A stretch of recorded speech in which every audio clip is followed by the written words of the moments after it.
Coach O being the head coach, and speaking for Coach Miles first, I'm very grateful. He gave me an opportunity to play here.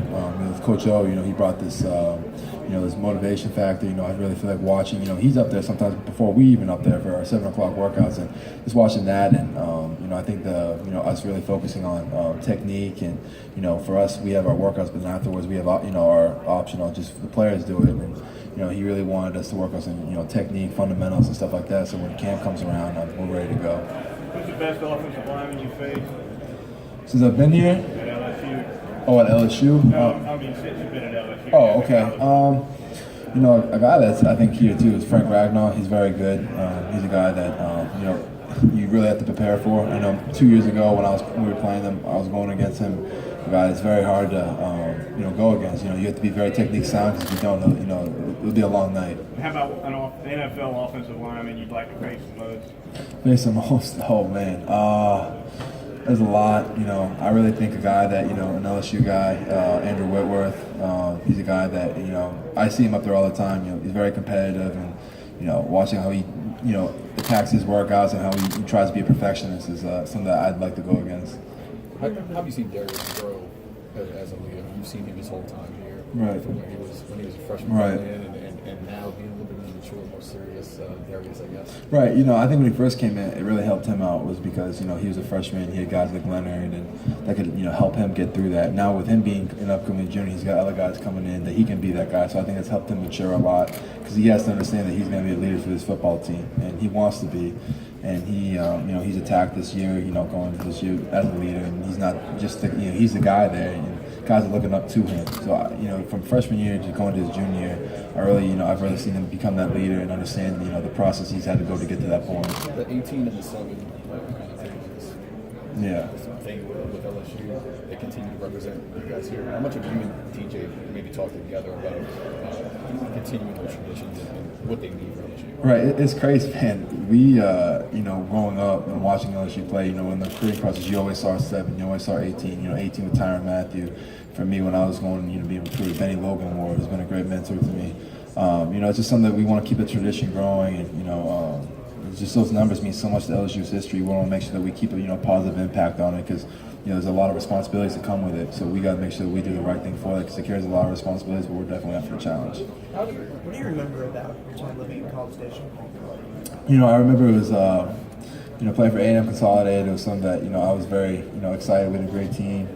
People around there, very nice.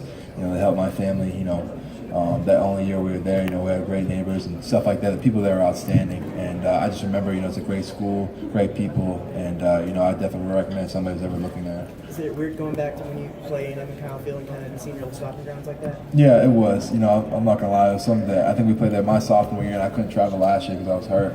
But going there was something, it was, not like motivation, but it was something like, I'll come back here, I used to play, and I prefer, I was supposed, I was committed there for a while, but I'm here now, and I'm at LSU, and going back there, it's always fun to do stuff like that. Any restaurants or anything you missed in the area? You want to hit back here in the area? I don't remember. They had this nice steak shop there. And my dad would always get them Friday night for me. So during the season after our game, so it was something that for me, I was always excited for it. Christian, what does it mean to LSU players to never lose at home to Auburn since 1999? Like way before you guys ever arrived, that's just a series that you guys have dominated at home. Well, yeah, it's something that Auburn's a great football team year in and year out, and it's a huge competition. So we always look at it as it's a great challenge, home or away. But looking at that, it's a great stat. But we got to make sure year in year out, we can't look at stuff like that. We got to look at the next year and who we're playing because there's always different teams. That's a totally different team from 1999 to 2017. You know what I'm saying? So it's something that when you look at it, you have to prepare for. Those 5 days you have to have A+ effort because if you don't, like I said, it's going to be a long game. How much does it stick with you that when you go there, the road trips have been a couple of years back was a dominating win for them. Last year it's the last second game. Right. But this series has been that way, that it's been dominant from you guys in Baton Rouge, and it's been almost the other way or heartbreaking style for them at all. Well, I think you got to look at it the same way. You can't think too high, you can't think too low because if you do that, then you look at stuff like that. I think if you implement that, what the coaches are telling you that week, and you look at Auburn, like you said, we haven't done very well there, but we've done very well at home. It might be the home advantage, whatever it might be, but when you go into that, you have to understand some new games, new teams, new face, whatever it might be, who you're going against, and you have to understand that's a totally different challenge, home or away.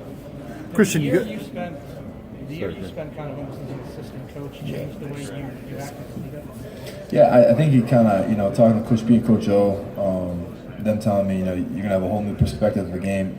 They told me that, and I didn't know really what to expect. And I was kind of a little nervous, but, when I saw that and going through that, I really started different. You have a helmet on, you watch people. When you have a hat on, you're trying to be a coach.